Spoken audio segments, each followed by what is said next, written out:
Hello class. Sunflower family का floral structure बहुत ही ज़्यादा यूनिक और स्पेशल होता है। जैसे उसकी इन्फ्लोरेसेंस यानी कैपिटलम में हमको स्ट्रक्चरल पार्ट और रिप्रोडक्टिव पार्ट दोनों एक ही जगह देखने को मिलते हैं। आज हम इन सभी पार्ट को डिटेल में कॉन्सेप्ट के साथ समझेंगे। स्ट्रक्चरल पार्ट ऑफ इन्फ्लोरेसेंस में आते हैं receptacles, bracts, ray floret, disc floret, calyx and corolla. And inflorescence of reproductive part में आते हैं androecium, gynoecium and fruits. Receptacle basically base होता है जो थोड़ा फ्लैट या कॉन्वेक्स डिस्क जैसा होता है। इसके ऊपर सारे फ्लोरेट्स स्पाइरल अरेंजमेंट में लगे होते हैं। ये अरेंजमेंट फिबोनाची पैटर्न में होता है। चलिए आगे बढ़ने से पहले मैं फिबोनाची पैटर्न के बारे में बताती हूँ और साथ ही ये बताती हूँ कि इसके इन्फ्लोरेसेंस में इसका क्या सिग्निफिकेंस है। ये पैटर्न एक मजबूत प्लेटफॉर्म प्रोवाइड करता है जिससे ऐसा लगता है कि जैसे सनफ्लावर एक सिंगल फ्लावर हो। इट्स स्पाइरल्स में अरेंज्ड होते हैं। ये स्पाइरल्स फिबोनाची पैटर्न को फॉलो करते हैं। इस पैटर्न में एक क्लॉकवाइज और एक एंटी क्लॉकवाइज रोज होती है जिनका नंबर 21, 34 होता है। ये एक फिबोनाची सीरीज़ है जो गोल्डन एंगल परफॉर्म करती हैं। इस गोल्डन एंगल का मेजरमेंट 137.5 डिग्री होता है। इसी एंगल की वजह से फ्लोरेट्स आपस में ओवरलैप नहीं कर पाते और ये टाइटली पैक्ड होते हैं। इससे मैक्सिमम फ्लोरेट्स एक ही कैपिटलम में फिट हो जाते हैं। मैक्सिमम सीड्स ज़्यादा से ज़्यादा पॉलिनेटर्स विजिट करते हैं। इससे होता यह है कि क्रॉस पॉलिनेशन बेटर हो जाता है।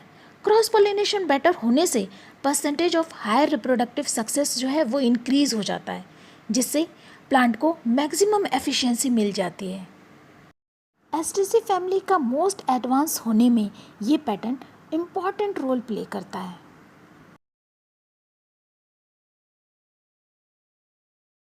फाइलरीज ग्रीन लीफी स्ट्रक्चर होता है जो कैपिटलम के बेस पर होता है और ये इसे प्रोटेक्ट करता है। ये एक चक्र में अरेंज होकर के फ्लोरेट्स के चारों तरफ एक कप लाइक स्ट्रक्चर को बनाता है जिसे इन्वॉल्कर वॉल कहते हैं।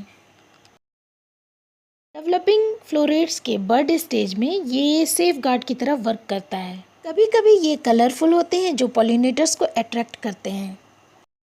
पूरे हेड यानी कैपिटलम को कॉम्पैक्ट मजबूती के साथ यूनिफाइड फॉर्म में होल्ड करके रखता है। इस तरह से ये एक सपोर्ट सिस्टम की तरह काम करता है। इसका main function protection and provide support. Structural part of capitulum, इसमें receptacles, bracts, ray floret, disc floret, calyx, corolla which are indirectly associated in reproduction. Ray florets ये outer रिंग्स होती हैं। ये large, ligulate, zygomorphic, bilateral symmetry वाले होते हैं। आमतौर पर स्ट्राइल इन नेचर होता है। फीमेल होते हैं, यूनिसेक्सुअल होता है। इट्स मीन्स या तो फीमेल या तो मेल होंगे। मोस्टली स्पीशीज़ में फीमेल होते हैं। Best part is non functional reproductive organs होते हैं, इसलिए ये स्ट्राइल इन नेचर होते हैं। रे फ्लोरेट का सिग्निफिकेंस ये है कि ये पॉलिनेशन परसेंटेज को इंक्रीज़ कर देते हैं। क्यों करते हैं?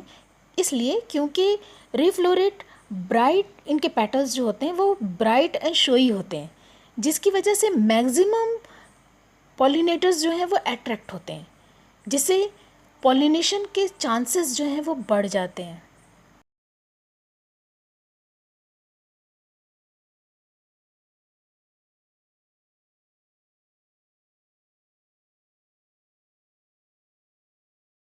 Disc floret centre of head होता है।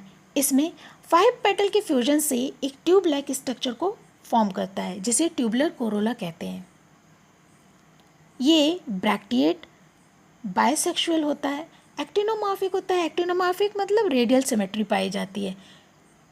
पेंटामेरस होता है यानी 5 पेटल्स पाए जाते हैं। एपिगाइनस होता है मतलब इंफीरियर ओवरी होती है। सबसे इम्पॉर्टेंट बात, इसमें स्टेमन्स और पिस्टल दोनों फंक्शनल होते हैं जो आफ्टर पॉलिनेशन सीड का फॉर्मेशन करते हैं। इस तरह से डिस्क फ्लोरेट प्रोडक्टिविटी परसेंटेज को इंक्रीज़ करने में बहुत ज़्यादा बेनिफिशियल है। डिस्क फ्लोरेट रियल वर्कर होते हैं क्योंकि इनमें फर्टिलिटी पावर होती है जो कि सीड का फॉर्मेशन करती है। ये दोनों फ्लोरेट मतलब रे फ्लोरेट एंड डिस्क फ्लोरेट दोनों आपस में मिलकर परफेक्ट टीम का फॉर्मेशन करते हैं। यानी ये एक स्मार्ट डिवीजन ऑफ लेबर है जिसमें रे फ्लोरेट काम करते हैं एडवर्टाइजमेंट का, जिसमें वो पॉलिनेटर को अट्रैक्ट करते हैं। डिस्क फ्लोरेट हैंडल करते हैं सबसे इम्पॉर्टेंट रोल पॉलिनेशन और सीड सेट का। इस तरह से disc floret reproductive powerhouse की तरह काम करते हैं, इसीलिए इसे एस्टेसी का रिप्रोडक्टिव हॉलमार्क कहा जा सकता है क्योंकि एट द सेम टाइम ये सुपर एफिशिएंट पॉलिनेशन प्रोवाइड तो करते हैं, साथ ही सीड प्रोडक्शन की श्योरिटी भी देते हैं। तो चलिए अब देखते हैं स्टेप बाय स्टेप कैसे डिस्क फ्लोरेट के ट्यूबुलर कोरोला और सिंजेनेसिस स्टेमन परफॉर्म करते हैं पॉलन ब्रश मैकेनिज्म को, और किस तरह से इंफीरियर ओवरी प्रोटेक्ट करती है ओव्यूल्स को, और कैसे एक single disc floret finally convert हो जाता है एक सीड यूनिट में। यही फंक्शनल सीक्रेट है जो एस्टेसी फैमिली को मोस्ट सक्सेसफुल फ्लावरिंग फैमिली बनाता है। First step is tubular corolla. हर डिस्क फ्लोरेट की आइडेंटिटी होती है ट्यूबुलर कोरोला। ये एक मजबूत बेस स्ट्रक्चर प्रोवाइड करता है जिसमें सिंजेनेसिस स्टेमन परफेक्टली अरेंज होते हैं। Second step is epipetalous and syngenesious androecium. इसमें कोरोला स्टेमन से फ्यूज हो जाते हैं और स्टेमन पेटल से अटैच्ड हो जाते हैं। ऐसी कंडीशन एपिपेटलस कंडीशन कहलाती है। इसमें एंथर आपस में फ्यूज होकर के एंथर ट्यूब का फॉर्मेशन करते हैं। ये कंडीशन सिंजेनेसिस कंडीशन कहलाती है। ये डिज़ाइन एक पॉलन चैम्बर को क्रिएट करते हैं। Third step is pollen brush mechanism. जब स्टाइल एलोंगेट होता है तब इसके ब्रश लाइक हेयर्स जो हैं पॉलन को एंथर ट्यूब से बाहर की तरफ पुश कर देते हैं। इससे पॉलन एफिशिएंटली पॉलिनेटर को अवेलेबल हो जाता है। ये प्रोसेस पॉलन ब्रश मैकेनिज्म कहलाती है। इस स्टेप से पॉलिनेशन एफिशिएंसी तो बढ़ती ही है, साथ ही साथ क्रॉस पॉलिनेशन एश्योर्ड हो जाता है। Step 4 inferior ovary. Disc floret की ओवरी हमेशा इंफीरियर पोजीशन में होती है। इस प्लेसमेंट की वजह से ओव्यूल सेफली प्रोटेक्टेड रहते हैं, जिससे फर्टिलाइजेशन सक्सेस रेट काफ़ी हाई हो जाता है। स्टेप 4 के बाद आता है step 5 seed set. Fertilize ovary के साथ फर्टिलाइज ओवरी एक सिप्सिला फ्रूट में कन्वर्ट हो जाता है। हर एक डिस्क फ्लोरेट एक सिंगल सीड यूनिट को प्रोड्यूस करता है। स्टेप 1, 2, 3 ये पॉलिनेशन एफिशिएंसी को बहुत ज़्यादा बढ़ा देते हैं। Step 4th and 5th seed के प्रोडक्शन को इंक्रीज़ करते हैं और ये दोनों कंबाइन होकर के मैक्सिमम रिप्रोडक्शन सक्सेस को बढ़ा देते हैं। जब पॉलिनेशन ज़्यादा एफिशिएंट होता है तो सीड प्रोडक्शन भी मैक्सिमम हो जाता है, और यही फंक्शनल प्रोसेस एस्टेसी फैमिली को मोस्ट सक्सेसफुल फ्लावरिंग फैमिली बनाता है। कैलिक्स इसमें मॉडिफाइड होकर के एक स्पेशलाइज स्ट्रक्चर बनाता है जिसे पेपस कहते हैं। इसमें सेपल्स आपस में फ्यूज होते हैं। फ्यूज सेपल्स हैं, इसका मतलब ये गैमोसेपलस होंगे।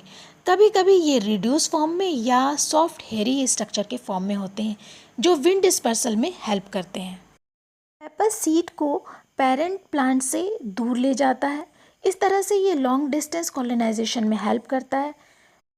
परसिस्टेंट पेपस एक पैराशूट की तरह काम करता है जो विंड डिस्पर्सल में बहुत ज़्यादा हेल्पफुल होता है। Types of pappus. Mostly 3 type के पेपस हमें देखने को मिलते हैं।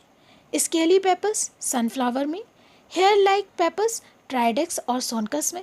कभी कभी ये पेपस एब्सेंट होते हैं, फॉर एग्जांपल एक्लिप्टा एल्बा में। Function and significance. Dispersal advantage. Pappus की वजह से सिप्सिला यानी फ्रूट्स दूर दूर तक ट्रैवल करते हैं और नई हैबिटेट्स में कॉलोनी फॉर्म कर देते हैं। ये मोस्ट इफ़ेक्टिव डिस्पर्सल मेथड है। इवोल्यूशनरी सक्सेस और एडवांटेज। एस्टेसी को वर्ल्ड वाइड स्प्रेड करने में पेपस मेजर रोल प्ले करते हैं। Taxonomic tool. पेपस और पेपस के टाइप्स बहुत ही ज़्यादा इम्पॉर्टेंट होते हैं क्योंकि किसी भी फैमिली के आइडेंटिफिकेशन के लिए ये टैक्सोनॉमिक टूल की तरह काम करते हैं। एक mini parachute big survival advantage देता है।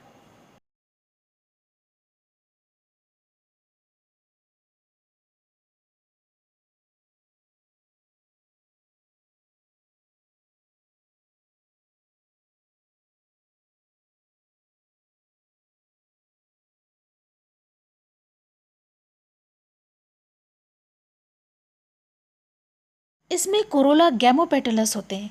रे फ्लोरेट में लिग्यूल फॉर्म में और डिस्क फ्लोरेट में ट्यूबुलर फॉर्म में होते हैं। इसका मेन फंक्शन पॉलिनेटर को गाइड करना होता है और पॉलन ब्रश मैकेनिज्म में पॉलन प्रेजेंटेशन को सपोर्ट करते हैं। गाइड करने का काम स्पेशली ट्यूबुलर कोरोला करते हैं।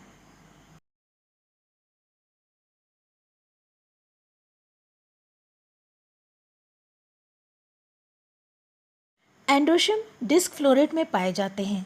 नंबर ऑफ स्टेमेंस 5 होते हैं। पोजीशन इनकी अगर हम देखें तो एपिपेटलस होती है।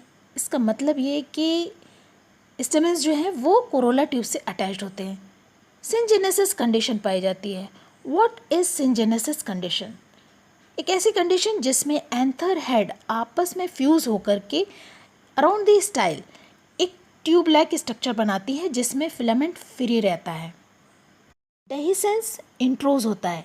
It means anther open inward, यानी एंथर्स जो हैं वो अंदर की तरफ ओपन होते हैं। अब इसके बेनिफिट्स या सिग्निफिकेंस को देखते हैं।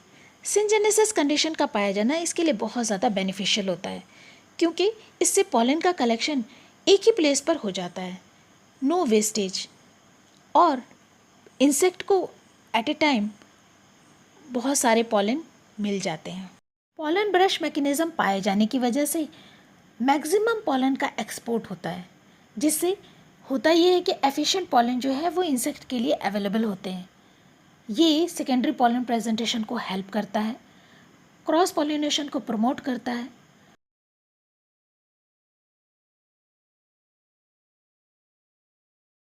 गाइनेशियम में कार्पल्स 2 होते हैं यानी बाइकार्पलरी। ये दोनों कार्पल्स आपस में फ्यूज होते हैं यानी सिन कार्पल्स। ओवरी इसमें इंफीरियर होती है विथ बेसल ओव्यूल। लॉक्यूल इसमें सिंगल होता है और प्लेजेंटेशन इसमें बेसल पाया जाता है। स्टिग्मा बाइफिड होते हैं यानी 2 लोब के होते हैं। ये बाइफिड स्टिग्मा फेदरी होते हैं।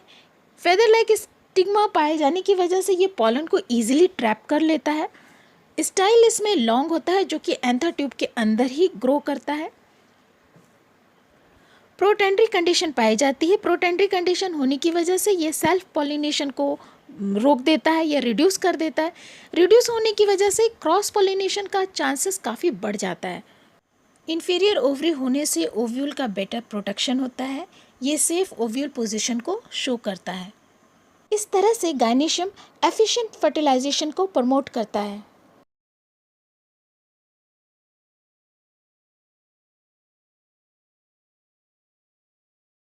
फ्रूट इसका सिप्सिला होता है जो फर्टिलाइज ओवरी होती है। ये ड्राई और इनडेहिसेंट होता है।